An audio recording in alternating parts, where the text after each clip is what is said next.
Olá, tudo bem? Mais um episódio de Além da Ferida podcast. Meu nome é Gabriel Rezende, cirurgião plástico.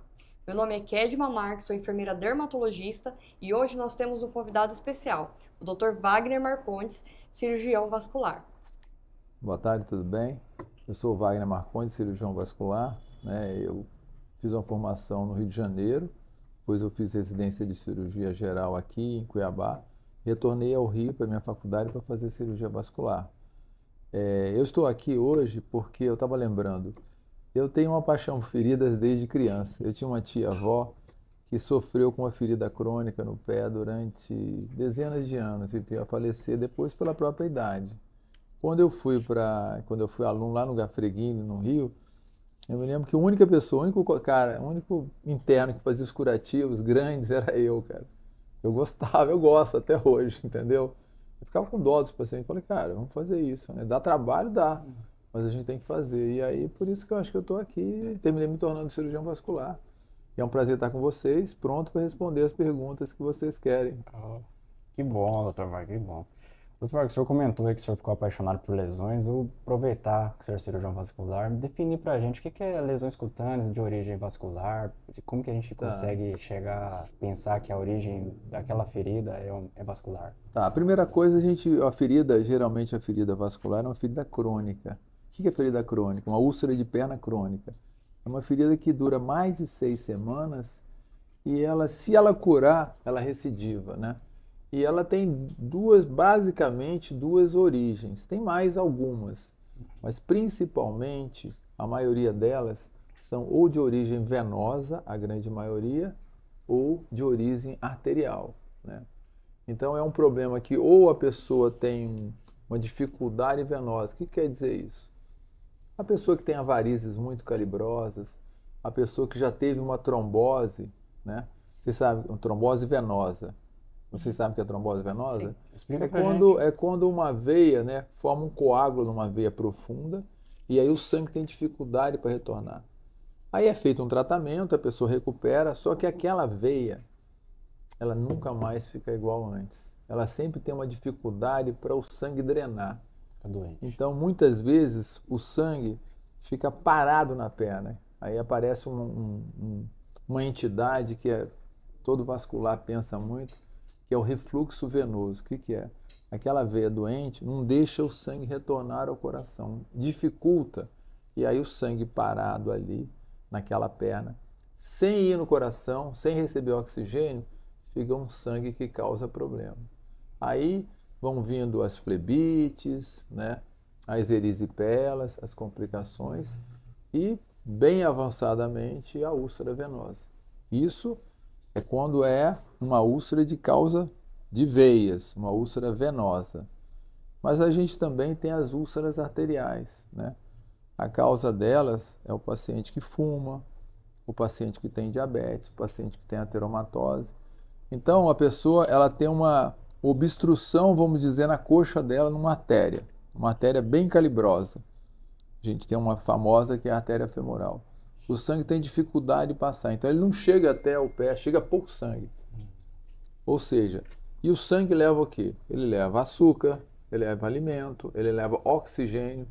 E os tecidos precisam de oxigênio para produzir energia, para movimentar.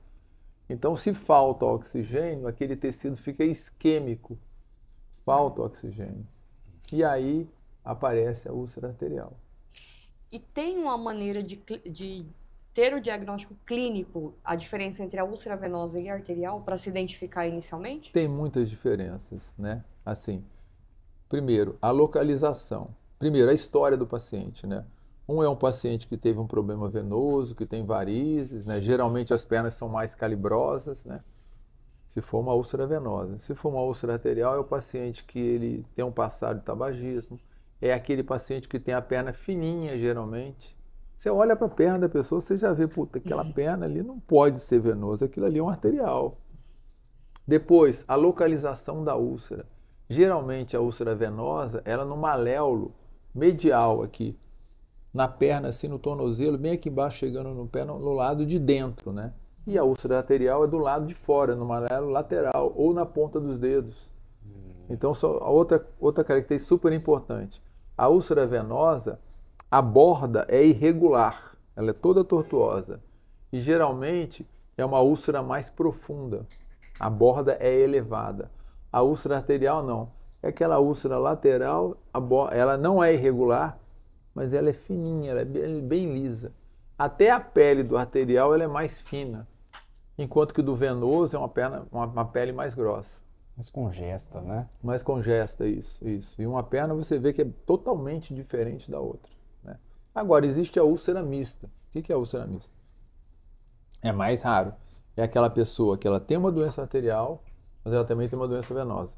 Então, aquela pessoa que tem varizes, que tem um passado de trombose, mas é uma pessoa que fuma. Então, ou seja, o sangue tem dificuldade de chegar porque ela tem um entupimento nas artérias. E tem dificuldade de voltar porque ela tem insuficiência venosa. O sangue que chega tem dificuldade para vir. Então, é uma perna sofrida. Aí, existem formas de você diferenciar, né? Sim. Primeiro, o arterial tem todas essas características e o venoso essas outras. Se você tiver dúvida, você tem uma coisa que é chamado índice tornozelo-braço, que é você medir a pressão no braço, né? Artéria braquial, radial, você pode medir, e você comparar com o do tornozelo. Então, quando tem uma alteração acima de 0,9, é que a perna é isquêmica, chega menos sangue. E aí você fala, esse paciente é arterial, não é só venoso, ele também é arterial, então é uma úlcera mista. Mas é mais raro, geralmente a úlcera ou é venosa ou é arterial. Mas existem outros tipos de úlceras, né? Por exemplo, a úlcera neuropática, né? É a úlcera devido ao diabetes, né? Ao longo da vida do paciente diabético, ele causa lesões nos microvasos da perna. E tem os microvasos que vão em volta do nervo. E aí o nervo entra em sofrimento, praticamente morrendo o nervo, o paciente não sente dor. Sobre a dor. O paciente venoso, o paciente que tem úlcera venosa, a dor é geralmente ao final do dia. E o paciente arterial é a qualquer horário. E o paciente arterial, a dor é mais intensa. Ele sente dor toda hora. À noite, se você ligar o ar-condicionado, ele sente mais dor, porque está frio.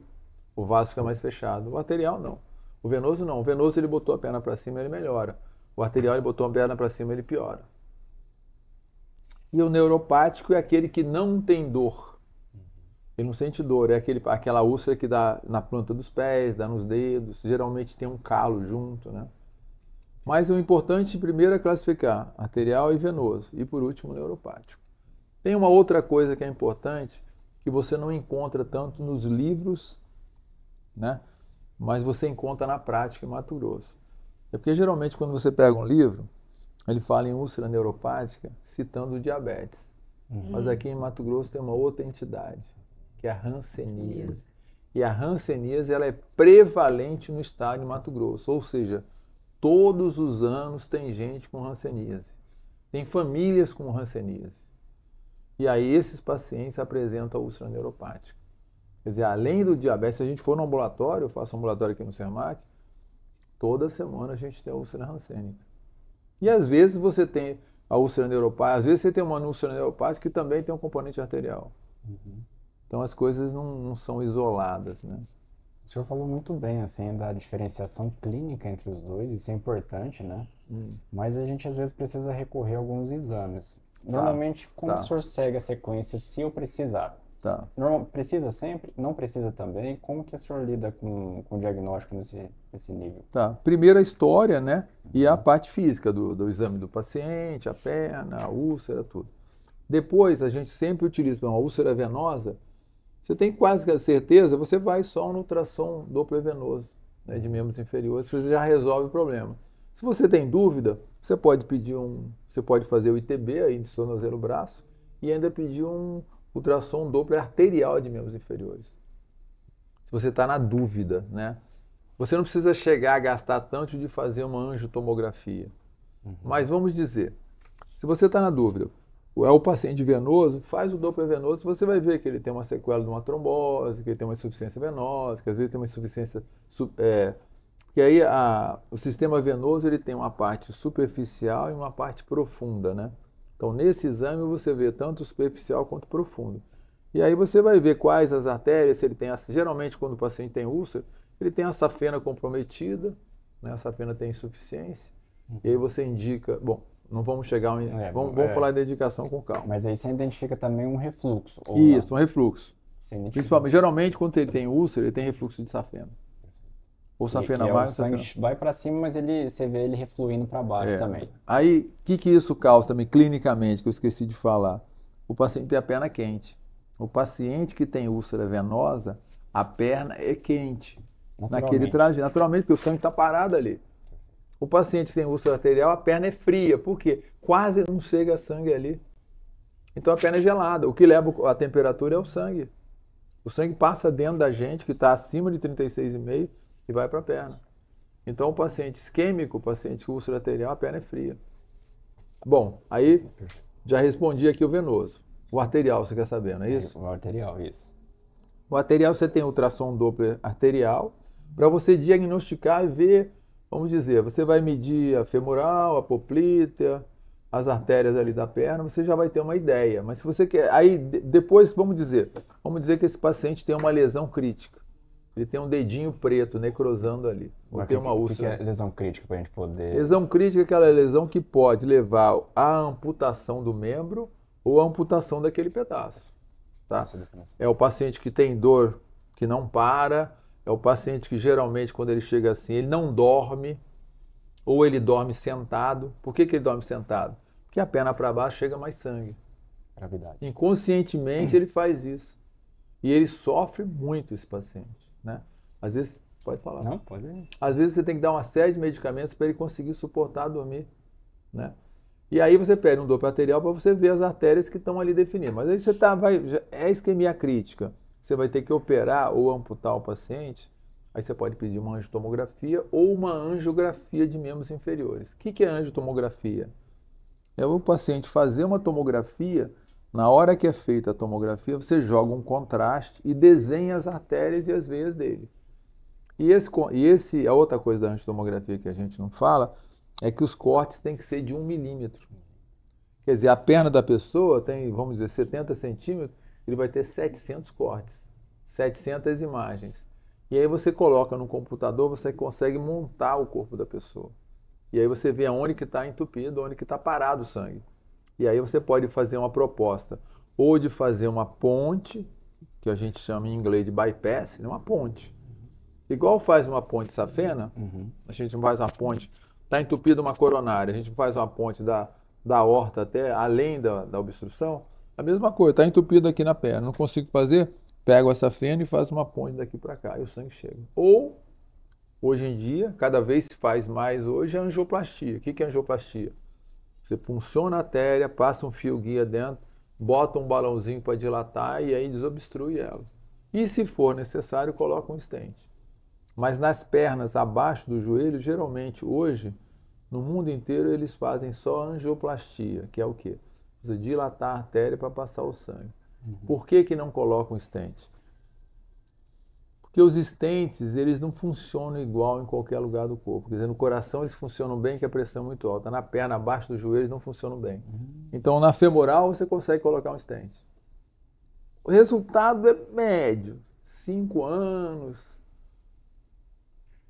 7 anos, olhe lá, entendeu? Aí obstrui. Aí você tem que passar de novo outro balão.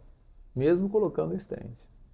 Abaixo do joelho não coloca mais stent. É muito difícil, o resultado é muito ruim. Então, ou você faz uma ponte, ou você faz uma angioplastia.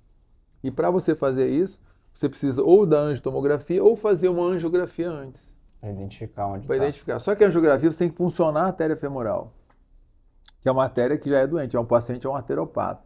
Então, você já vai estar agredindo ele. Então, cada vez o pessoal faz mais, primeiro a angiotomografia, e depois já vai direto para fazer a angiografia, já com o material para fazer a angioplastia. Então já faz um tratamento propedêutico, que é o que a gente chama para diagnosticar, e já faz terapêutico intervencionista na hora. Exatamente. Já faço angioplastia. Perfeito. Exatamente. Então você já vai, vamos dizer, que eles chamam de angiografia armada. Ou seja, você já vai com tudo para tratar aquela perna. E qual que é a situação de um paciente com obstrução arterial que não teria indicação de nenhum procedimento e já seria indicado uma amputação? O nível dessas obstruções? É quando você vê que o tecido já está... Primeiro, o paciente que ele não tem é o paciente que abaixo do joelho ele tem no máximo uma artéria em segmentos ruins, você já vê o tecido necrosando, né, isquemiando com necrose, e aí você vê, não vai adiantar fazer isso. Ou é o paciente que tem tanta idade que o risco é muito alto de fazer um procedimento, né? Ou o paciente que já é amputado do outro lado. No pronto-socorro, muitas vezes é um paciente que já é amputado de um lado, já é cadeirante. E aí você fala, cara, essa pessoa vai fazer isso. Pode ser que eu consiga melhorar aquele pé dele, mas eu não vejo um arco plantar. Por exemplo, o pé a gente tem 2 arcos, né? Tanto a mão quanto o pé a gente tem 2 arcos. Arco plantar profundo e superficial. Se você não consegue ver nada no arco, só tem aquelas coisas arteriosas, você fala, eu estou levando sangue para onde? Estou levando sangue, mas vai chegar ali, ele vai circular? Não vai circular. E aí então é melhor você partir para amputação. Mas a maioria a gente consegue fazer angioplastia. A maioria. O senhor falou muito bem, assim, do diagnóstico propedêutico, já praticamente falou de vários tratamentos. Quando que o senhor indica o tratamento conservador antes mesmo de eu intervir nessas diferenças, assim, na venosa e depois na arterial, para a gente separar esses dois diagnósticos? Tá. O paciente venoso, se ele chega para você com a úlcera, ele já está no último estágio da doença venosa. Então você vai ter que fazer alguma coisa para ele. Você vai ter que melhorar o retorno venoso dele. O retorno venoso é o sangue que volta subindo para a perna para chegar no coração, né?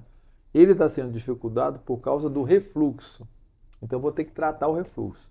2 maneiras. Se a safena está entupida, eu resseco a safena, ou eu faço um laser na safena para fechar a safena, ou eu faço, vamos dizer, um método químico de fechar a safena, que é a espuma densa.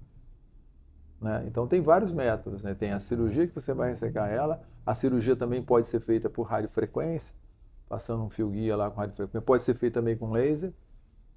Basicamente, hoje em dia a gente faz mais o laser pela facilidade, pela praticidade, ou a radiofrequência e depois a espuma. A espuma é um tratamento que é mais barato, vamos dizer, né? Mas é um paciente que é mais indicado para os pacientes que têm dificuldade de cirurgia, porque o resultado não é tão bom quanto a cirurgia. Mas, por exemplo, o paciente idoso, o paciente que tem úlcera crônica, que a perna dele, vamos dizer, você tem pacientes que já tiveram a úlcera tantos anos que eles causaram uma alteração no tecido da pele e do subcutâneo, né? Tem um nome grande, que é dermatosclerose, mas a gente não precisa falar nesse nome. Mas o tecido já está todo fibrosado, vamos dizer. Aquela gordurinha que tem na perna, que a gente tem o quê? A perna da pessoa o quê? Tem ossos, tem a musculatura, aí tem o fascia e tem o subcutâneo, que é cheio de gordurinha e glândulas e a pele, né? Então aquela pele está tão... E ali naquela pele está os vasos ali, as varizes ali dentro. Elas estão tão sofridas, já inflamaram tantas vezes, que ali é só fibrose. Então, se você operar, você não consegue tirar as varizes. Se tirar os pedacinhos, ela vai refazer o canal de novo. Aí é melhor ou você fazer uma espuma, que a espuma vai caminhar ali, ou você fazer um laser pontual. É preferível, eu acho, fazer espuma ali. O resultado é melhor. Resultado para melhorar o paciente. Então você cura o refluxo venoso, aí o paciente melhora. Mas esse é o paciente venoso, que já está no último grau. Então é melhor você fazer algum tratamento. Lógico, você vai dar medicamentos flebotônicos, você vai dar uma diosmina, um Dobevem para ele, um diosmina esperidina para melhorar o retorno venoso.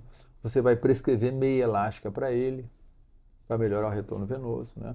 E só que quando ele já tem a úlcera, aí você tem que discutir essa questão da compressão, porque o tratamento principal, vamos dizer, no mundo inteiro, é um consenso mundial, a compressão.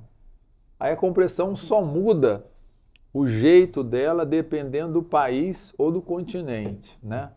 Nos Estados Unidos é a bota de Una, né? Na Europa, na Inglaterra é aquela multielástica, né?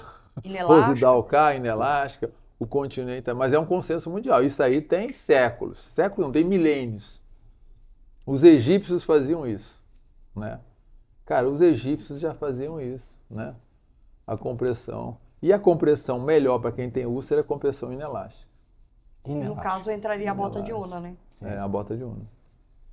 A Rosidal K também, ela não é uma compressão elástica, né? Eu utilizo muito quando tem pacientes que têm alergia ao zinco da bota de Una. Sim, sim. Aí você não vai deixar de fazer a compressão. Aí você faz o curativo e passa a Rosidal K. Isso.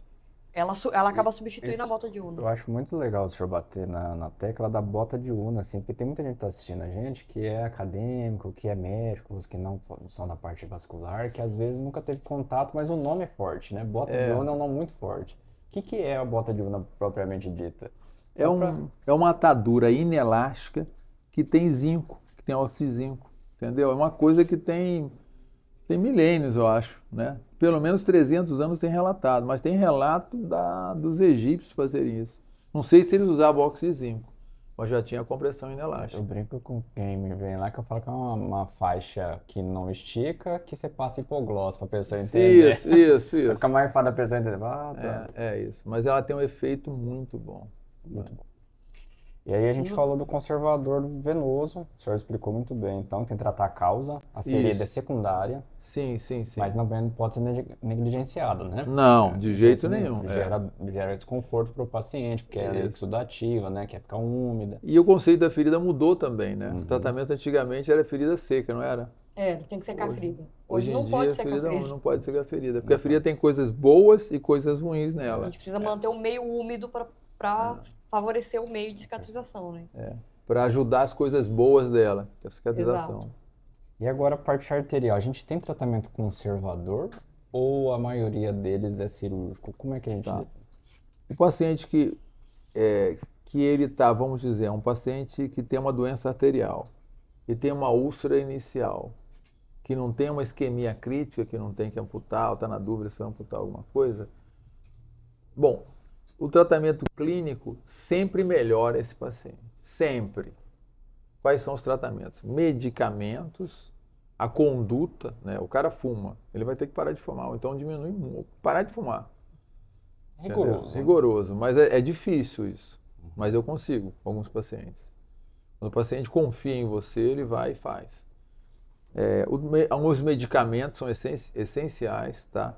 E o paciente, muitas vezes, uma coisa que a gente não ouve falar tanto é a deambulação, é o caminhar, né?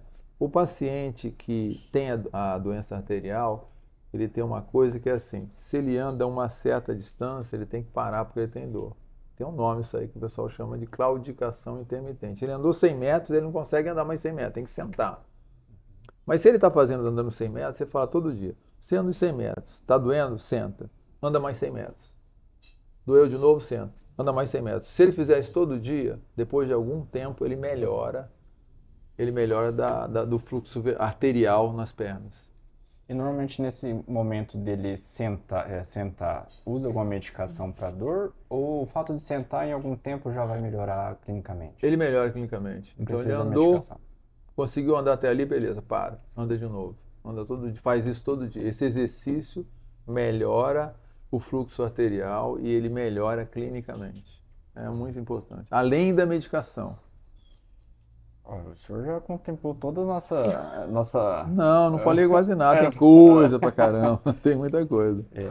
Mas aqui, assim, quais as principais orientações preventivas, assim? A gente já entendeu que o paciente ele tem uma história clínica bem rica, muitas vezes o contexto dele já insere ele em 2 diagnósticos diferentes, bem diferentes, e alguns deles vão confundir. Mas a gente precisa pensar assim, para eu não chegar nisso, eu preciso ter algumas medidas. Quais normalmente a orientação preventiva para não chegar nesse tipo de doença? Atividade física, o que o senhor normalmente recomenda? Cara, atividade física é fundamental. Primeiro, não fumar, isso é muito importante. É um quesito básico, uma pessoa não fumar, ele já tá tirando todas aquelas doenças arteriais dele. Doença da coronária, doença das pernas, obstrução das pernas. Essa doença que dá na perna também dá nos rins, né? Entope as artérias, então o cara já está afastando. A outra coisa, o diabetes. O diabetes é uma doença que causa uma série de problemas. Desde os problemas endócrinos, né, do aumento do açúcar, mas o açúcar também lesa mais as artérias. E o colesterol diabético é diferente, ele tem mais ateromatose que a pessoa que não é diabética. E aí ele tem a doença arterial também. Então o diabético, vamos dizer, se a pessoa é pré-diabética, que ela vai fazer? Mudança de hábito, mudança de dieta, fazer exercício físico, né? A mudança de dieta é muito importante. E aí entra toda a família, não é só o marido ou a mulher, é toda a família. Porque ele vai parar de comprar, vamos dizer, 6 quilos de açúcar por semana para comprar 1 quilo ou comprar meio quilo de açúcar. Ele vai parar de comer tanto doce. Ah, se eu como doce todo dia? Não, eu vou comer doce só no domingo. Só um pouquinho de doce. Isso vai mudar a vida dele. Eu vejo aqui em Mato Grosso, os mato-grossenses, os cuiabanos sofrendo tanto pelo diabetes. Então eu dá dó deles, mas principalmente isso. Então, mudança de hábito, o cigarro, da dieta, né, e o exercício físico. Para nós, principalmente o exercício das pernas. Aí o exercício é o quê? Caminhada, bicicleta, musculação. O músculo mais forte, ele gasta mais energia, mas ele bombeia mais sangue. O sangue arterial flui mais nele. E como ele bombeia mais, eu vou melhorar o retorno venoso. E tem acho que todo profissional da enfermagem que vai começar com tratamento de úlcera venosa com bota de urna tem uma dúvida, né? Pode caminhar ou não pode caminhar com a bota de urna? Tem que manter repouso ou ele tem que caminhar? Pode caminhar. Quando ele caminha, né? Porque a compressão inelástica é assim: você andou, ela comprime, aumenta a pressão, vai até 40. E quando você parou, ela diminui para 20. Então, é por isso que ela é a compressão ideal. Mas ninguém entendia por que a compressão inelástica é melhor para curar do que a compressão elástica. Todo mundo pensa, mas a compressão elástica é melhor, porque o tempo todo eu estou mandando. Não, mas ele está deitado, a compressão continua. Então, no paciente acamado que tem uma úlcera venosa, é indicado ou é contraindicado para ele a compressão? Se o paciente não tem condições de deambular, é um paciente acamado. Então, quando ele está deitado, a compressão inelástica vai ser mínima. Na hora que ele andar, que ela vai dar pressão. Mas, de qualquer maneira, a bota de urna vai fazer efeito benéfico para ele. Então, não tem uma contraindicação se ele for um paciente acamado. O que tem contraindicação no caso da bota de urna, vamos dizer, o paciente que é uma úlcera mista, que o componente arterial é muito importante nele. É um tabagista que já obstruiu bem, vamos dizer, a poplita, tibial anterior, não sei o que. Tem uma artériazinha lá. Se eu comprimir muito, eu vou piorar, vou isquemiar a perna dele. Esse é o paciente que não dá para usar uma compressão inelástica ou elástica mesmo. Até porque o que a gente depara muito é a angústia da família na clínica, né? Depois do procedimento que vai para a gente dar continuidade no consultório, é de não cessar a dor num paciente arterial. E tem a evolução, é lenta da úlcera arterial, é muito lenta, né? Ela não é diferente da arterial. É muito lenta. E a angústia da família para lidar com isso. Mas né? aí a gente tem que fazer angioplastia. Você viu que os pacientes que você mandou para mim, eu fiz angioplastia, melhora, o paciente melhora. Melhora angioplastia, ele melhora. Né? E quando a dor não tem melhora da dor, tem evolução da ferida, mas o paciente não sente a melhora da dor, mesmo com a angioplastia, tem algum outro método para você? Tem um procedimento invasivo que é você você pegar o nervo e queimar, vamos dizer, o nervo, fazer esclerose do nervo. Existe esse procedimento. Que hoje foi muito usado, vamos dizer, há 20 anos atrás, mas agora está sendo menos usado porque os medicamentos melhoraram tanto que não está tendo tanto isso. Entendi. Melhorou muito. Aí você mandar o paciente para a clínica da dor, ele melhora. Às vezes tem que fazer a infiltração, mas o paciente melhora. Depois que a gente faz o tratamento de um paciente, igual o senhor mencionou muito bem, o paciente foi, evoluiu e ele curou a ferida. Ele precisa manter uma regularidade no cirurgião vascular ou não? Como é que funciona? Não. Cara, esse paciente é seu, você vai ficar com ele a vida toda. O paciente que ele tem um problema, você vai cuidar dele. O venoso também, porque ele pode, vamos dizer, vai demorar mais, mas ele pode recidivar daqui a 5 anos, 10 anos, entendeu? Se ele parar de usar, vamos dizer, eu tenho um paciente, um caso bem assim, caso mais simples. O paciente era um açougueiro. Ele tinha uma úlcera venosa lá de Cáceres, há 13 anos atrás. E aí eu falei, cara, eu nem conhecia a Kedma na época. Aí eu tratei, examinei, fiz Doppler dele, falei, cara, tá ocluído assim, você teve uma trombose no passado, você tem a safena ruim, várias varizes.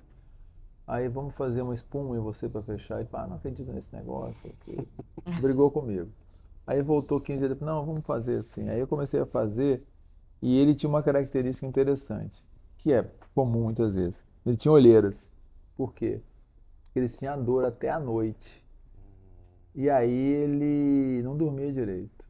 Aí ele veio uma vez, eu apliquei, ele voltou de novo meio bravo, falou, "Ó, será que isso vai funcionar mesmo?" Eu falei, vai. A terceira vez que ele fez, ele voltou rindo. Eu falei, parou a dor, né? Parou a dor. Aí fechou a úlcera. Aí eu falei, ó, você vai ter que fazer exercício, assim. 5 anos depois ele voltou com uma úlcera pequena. Eu falei, eu parei de usar meia, eu parei assim. Eu falei, então vamos fazer mais uma aplicação. Ficou bom. Ele tem que cuidar, ele vai manter isso, ele tem que fazer. O paciente que é um paciente, vamos dizer, com doença venosa, a veia dele não é, ela é um pouco diferente das outras, então ela é mais, vamos dizer, mais fraca, as válvulas não são tão boas. E aí você tem que manter ele com exercício, fazendo caminhada, ou fazendo bicicleta, ou fazendo academia, para o músculo ficar bom. E aí no caso dele, que ele continua açougueiro, é melhor. Ele também tinha um refluxo de veia poplítea, um refluxo profundo. Então sempre vai sobrecarregar as veias superficiais. Então ele tem que usar meia. Nesse caso, assim, o paciente ele tem a ferida, cicatrizou a ferida, mas a doença na veia não foi, não é curada. Não, a gente fechou as veias que estavam doendo, o refluxo das doentes, mas ele também tinha um refluxo de hipoplítea. O refluxo de veia profunda, você não consegue resolver. Você vai resolver como? Usando meia elástica, fortalecendo a perna. Tem que ficar acompanhando. Então ele vai ter que acompanhar. Isso para o paciente venoso. O arterial não. O arterial você vai ter que acompanhar a vida toda mesmo. Porque o arterial é mais crítico. A gente sempre fala isso no consultório. Fechou a ferida, ele some. Às vezes some antes de você fechar a ferida. Ele está vendo o finalzinho, coloca a última volta, eles não voltam nunca mais. Passam um ano, volta com a ferida. Aí você está usando a meia? Não, porque não deu tempo nem de prescrever, porque ele foi embora com a bota e não voltou mais para nem prescrever a bota. Exatamente isso. Não é? Acontece muito isso. Eles estão fechando, achou que era só a bota de una. Aí eles vão embora, não deu tempo nem de você passar a meia para eles. Eles vão voltar, uma hora vai voltar. E aí você pergunta, nossa, e se foi embora e usou meia? Não, porque eu não prescrevi, ninguém prescreveu, foi embora antes e aí volta. Mas foi muito bom vir aqui, que eu também quero trocar algumas informações com você, que eu tenho pacientes, eu vi até um trabalho, paciente com úlceras graves, espuma com enxerto, entendeu? Aquelas úlceras muito grandes. Eu tenho paciente tem 40 anos, né? A dona Laís, né? A gente tem pacientes mais graves, né? A espuma que o senhor fala é intravenosa, a veia para fechar o refluxo venoso. Eu consigo parar o refluxo. Enxertar. Mas aí fazer um trabalho conjunto. Eu vi um trabalho com 50 casos. Vamos desenhar, se eu quer fazer um, vamos desenhar, a gente vai fazer. Isso. Mas a gente eu acho que foi uma dos podcasts que mais esclareceu assim, a diferença, porque a gente confronta muito feridas, né? Eu brinco que eu sou chamado para fechar feridas. Mas muitas vezes eu tenho que chamar, na verdade, quem vai resolver o problema base e depois eu fecho a ferida. E eu queria muito que o senhor deixasse uma mensagem assim para os profissionais da saúde, quais sinais que você não deve ignorar para um paciente que o procura com uma ferida e pensar em mandar para um vascular. É qualquer ferida, é em membro inferior ou é alguma ferida em membro superior também chama atenção? É mais o membro inferior, né? E as feridas, aquelas localizações de maléolo, ou medial ou lateral, né? A história do paciente, se o paciente é um paciente tabagista ou passado de tabagismo, o paciente que teve uma trombose, é um paciente com uma úlcera vascular. Ele vai cair na mão do vascular ou não vai melhorar, porque precisa mexer na causa, né? Entendeu? Porque o paciente patológico, ele precisa de vários acompanhamentos, né? Por exemplo, no diabético, ele vai precisar do endócrino para controlar toda a parte sistêmica ali do diabetes. Sim. O vascular vai cuidar da parte vascular. O enfermeiro vai cuidar da ferida dele. Sim, então, sim. É um paciente múltiplo. Ele não é um paciente qualquer, ele precisa de mais de um. Ele fala, mas eu sou complicado. Eu falei, você precisa de um endocrinologista, não adianta para... Até um cardiologista, né? Às vezes, e é um arteriopata, o cara chega, ele é hipertenso, não sei o quê. Eu falei, cara, o colesterol dele tá tanto, eu já passo a medicação. Mas eu falei, você vai no cardiologista, você tem isso também. Aí eu faço o Doppler, vamos dizer, eu vou fazer um Doppler. Isso acontece muito. Aí eu falo, você tem arritmia, né? Eu tenho sim, doutor, como é que você sabe? Eu falei, eu tô vendo aqui, o gráfico, aqui tem arritmia, entendeu? Aí você tem que ir no médico, no cardiologista. Porque é uma pessoa, o ser humano ele é muito complexo, né? A nossa natureza, né? Vamos dizer, Deus, a natureza quando criou a gente é muito complexa. Então a gente tem coração, tem artéria, tem veia, tem um monte de coisa, tem musculatura, tem pele, tem cura, né? E aí isso depende de mais de uma pessoa. Outra coisa que eu acho importante é amar o paciente, cuidar dele com carinho. Ele não é seu paciente, às vezes é de outro colega, você vai mandar, precisa de fulano. E sozinho a gente não faz as coisas, mas a gente faz com amigos. com pessoas que queiram o bem do paciente, como vocês. Oh, obrigado. Fico feliz. Gerando um laço de confiança, né? isso é Esses pacientes, importante eles demais. acabam criando um laço de confiança e É, o doutor falou isso. Aí, o fato de você ligar na frente dele, trocar já informações com, né? A gente sempre faz isso. Doutor, sim, ó, sim. tem esse paciente aqui. Já ligo por Ela- vídeo, mostra a ferida para ele. Ela já manda o vídeo. É pro senhor esse paciente? Mando, já encaminho, porque daí eu já vou direcionar de maneira correta. Perfeito. O paciente, ele não fica, já passou muito tempo indo para lá e para cá. Vai aumentando Então, a complexidade dos pacientes. Quando eles chegam na clínica, ele já direciona ele de maneira correta. Normalmente já fica, né? Porque daí eles vão pro vascular, vão agora para endócrino, e eles param por ali e conseguem resolver o problema. Mas até chegar nesse ponto, eles já passaram por muitos processos. Foi. Né? E aí tem a questão financeira, que o paciente portador de ferida envolve toda uma estrutura da família, né? A parte financeira, a parte psicológica, a parte espiritual. Então, ele precisa desse apoio para que a gente consiga resolver toda essa situação dele da melhor maneira. Que nem eu disse há pouco tempo numa outra entrevista, que se nós não podemos curar, mas pelo menos trazer a dignidade para esse paciente, o conforto para ele, né? Para ele que viva melhor ali na comunidade, viva melhor no seu dia a dia. Né? Pelo menos sem dor e de uma maneira mais sadia. E o que a Kedma falou é muito importante, a questão da família, né? Às vezes você pega um paciente que ele, assim, eu fico na dúvida se ele quer ficar bom mesmo, porque ele quer o cuidado da família. Agora, quando ele é bem cuidado, que a família cuida dele, ele se sente bem, ele melhora, porque a família está em volta dele. Sim. E esses pacientes, nossa, a maioria são pacientes com idade, são idosos, a grande maioria. A gente está com um paciente de 97 anos agora. Ficou mais de um ano para fechar a ferida dela, dona Mercedes. Mais de um ano. E fechou. E agora ela não quer ir embora da clínica. Agora, ela, cada 15 dias, ela vem pra gente olhar, porque ela não tem medo, pavor que abra as feridas de novo. Aí eu venho, hidrato, faço um laser, né? Porque ela tem 97 anos. Então, o que a gente pode fazer melhor do que isso pra ela, 97 né? anos. Ela tem 97 anos. Que legal, hein? Ela tá lá com o Dr. Wagner, cuidando também. Firme, vai certinho nas consultas, toma a medicação certinha. Porque é um paciente que ele tem medo de ter recidiva, né? Eu tenho um paciente que eu já dei alta várias vezes, mas eles não querem alta. Eles voltam e tem que não... Já tentou bota, meia, tudo que você imaginar das compressões já passei. Só que ele só confia na bota de Una. E ele é mecânico. E ele tem tanto medo de ter a ferida novamente que ele não tira a bota de Una. Eu falei, mas compensa? Ele compensa, que é a maneira de eu trabalhar. Aí ele trabalha, pra ele não é nada pagar a bota de Una e continuar a vida dele, porque ele morre de medo de abrir a ferida de novo. Então, tem todos esses casos, né, na clínica. Não sabia desse aí não, da bota de Una. Tem, ele já dei alta pra ele um monte de vezes. E ele é mecânico, ele não vai embora. Toda semana, é sagrado, ele chega na clínica toda quarta-feira. Pra trocar, eu já tirei, vamos me hidratar essa semana, é uma semana, volta antes de acabar a semana. Não, vamos colocar, vai que abre, né? E ele não fica sem. Tem paciente que teve, assim, ele dorme, antes ele não dormia.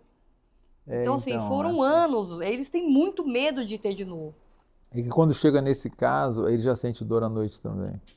E geralmente a dor melhora à noite, né, depois que a pessoa deita, né, bota a perna para cima, mas quando esses casos de úlcera, que a doença venosa é CAP6, vamos dizer, a mais grave, é quando tem a úlcera. Sim. Aí eles já sentem dor. Aí eles melhoram, passam a dormir, é uma beleza. Aí não quer nunca mais. A pessoa, o olho da pessoa, você vê a pessoa entrando, esse olho é outro olho, você já olha aquele olho assim, já está brilhando assim. Esse cara, foi aprendizado. Eu tô falando que eu olhei e falei assim, você melhorou, né? Ele veio assim, com aquele olho de riso aqui, lá, que eu falei, eu tô bem melhor, eu não tô sentindo mais dor. Aí logo depois a úlcera fechou. O perfil do paciente, né? A gente acaba conhecendo o paciente como um todo, né? Isso mesmo. Dr. Wagner, foi um prazer muito grande, sua entrevista foi muito produtiva, acho que muito enriquecedor, tirou dúvidas. Eu queria que o senhor falasse a última mensagem, também as redes sociais do senhor, onde o senhor está atendendo. Aproveita esse momento, senhor. Eu sou Wagner Marcondes, cirurgião vascular, eu atendo aqui na Fetal Care. Hoje agora estou com meu filho Ricardo Lima Lopes, também fez cirurgia vascular, até ela fez lá na USP, né? Acho que você também fez lá também, né? E também ele tem uma experiência também muito importante em doença arterial. Eu trato mais de doenças venosas. Sou amigo da Kedma aqui, que é uma pessoa que só me trouxe alegria, cuidou de vários pacientes. O professor comandou um monte de pacientes, mais gente. E eu fico feliz de estar aqui com vocês, esclarecendo, gostaria de esclarecer mais. Eu acho que todo mundo tem que pensar na doença, tanto a venosa quanto a arterial, na úlcera, né? Prevenir é muito importante. E a prevenção passa por isso que eu falei para vocês, sobre a dieta, o exercício físico. Eu acredito que a humanidade, em breve, toda ela vai cuidar bem dos hábitos alimentares e do exercício. E também viver feliz, caminhar no parque, né? Cuidar da família, conviver bem com todos, né? Com muito amor no coração. É isso. Obrigado, doutor. Obrigado. É um prazer, Obrigado, né?